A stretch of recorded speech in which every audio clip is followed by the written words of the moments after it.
Okay, we're inside my house on Arden Road.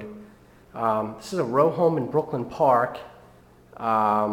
Most of these row homes over here, they were set up. They had a living room, a kitchen over there in the corner, a real tiny little kitchen. So there was a wall right where that refrigerator was that came all the way forward to this threshold.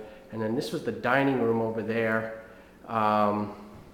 Again, just not the setup that most people are looking for these days. People want the wide open floor plans.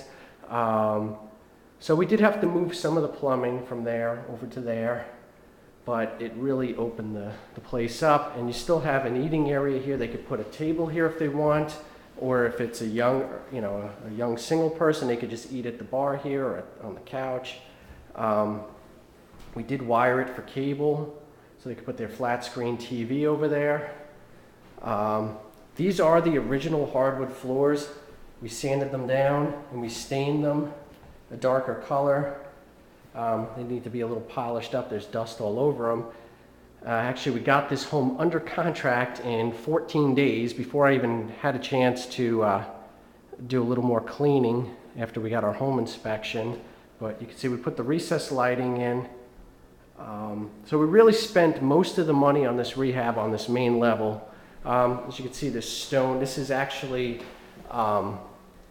it's marble, it's unfinished marble. And it's about $10 for a 12 by 12 square, but you can see it's a small area, so it's worth spending the money. As compared to this tile right here is 59 cents, 69 cents a square foot.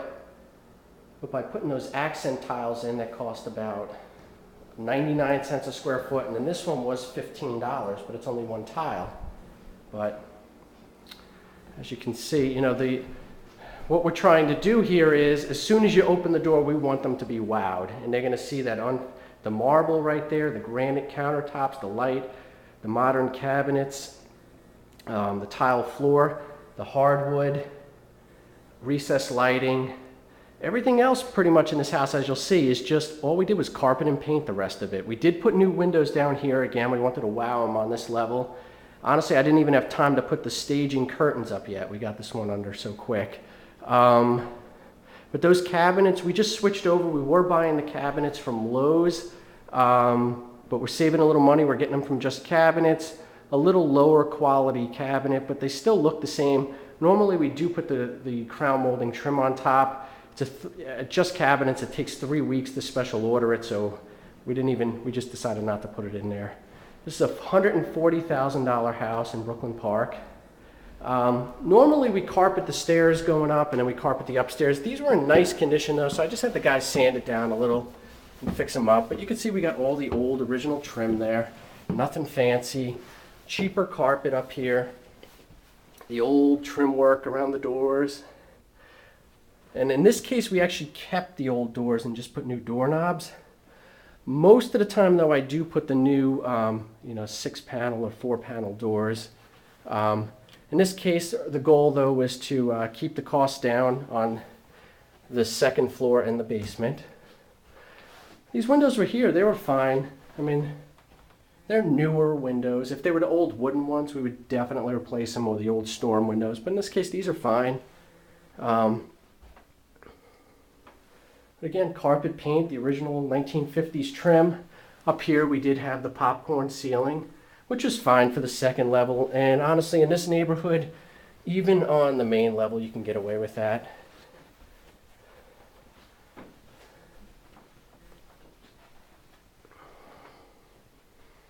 Again, carpet paint.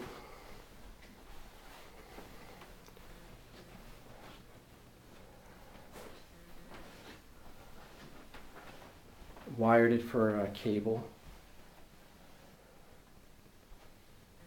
So we try to wire at least one bedroom upstairs and the living room and possibly even the basement. You don't have to wire every room, but it's nice to have a couple of them. Now the bathroom. This is something finally had a chance. Well, second time we did it, but we just painted the tile. It had that. If you've been in any of these homes, it has the white, nasty white tile with the black trim. It just looks so outdated. We just came through and sprayed it. Got the primer from Sherwin-Williams, and we just then we sprayed the semi-gloss on top of it. We sprayed the tub ourselves. We even sprayed the tub surround. This is a first for me, spraying the plastic tub surround, but it's fine. That stuff's gonna stick there. It's not going anywhere. 90% of the time we do put the tile tub surround, but again, I was trying to keep this rehab to about 28,000, so we just sprayed it. But we put the new tile floor down here, so it makes it look a little more modern. And then the modern light medicine cabinet, light fixture, and the new toilet and sink. It's just enough. Now we did spend some money. We had to do a whole new bathroom downstairs in the basement, so we did spend some money down there tiling the floor and the tub surround or the shower surround. Going down here, you can see we just painted the paneling, antique white. Even it's got this old cardboard ceiling, that's fine. We kept the paneling on the wall.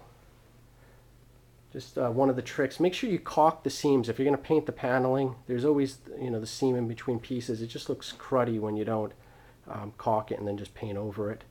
But we put a new ceiling. It had a drop ceiling. I was gonna keep it here, but after running all the ductwork and everything, I decided to just sheetrock it and put the recessed lighting in here. These closets were already here, so we just left them.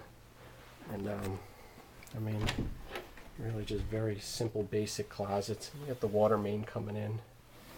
And we added this bathroom here, and then got the utility room back there. You know, another thing too, this carpet was actually in the main part, and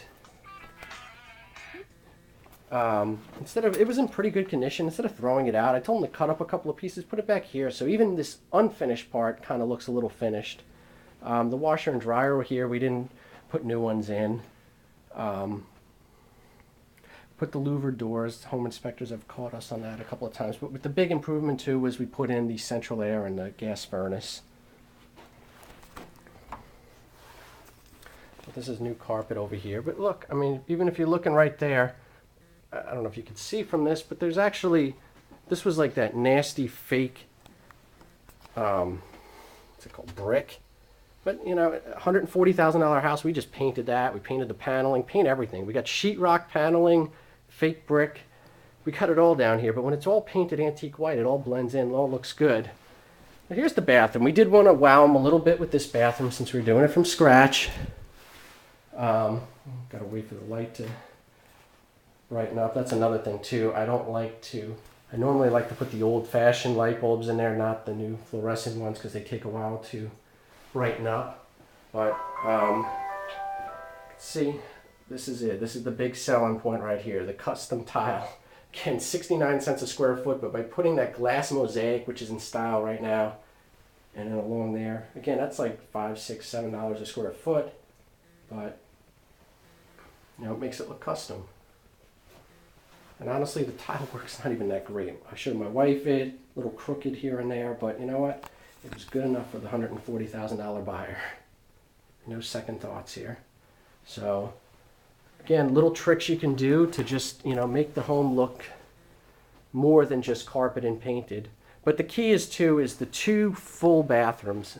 Sometimes you can't get the 2 full bathrooms. You definitely need 1.5 bathrooms.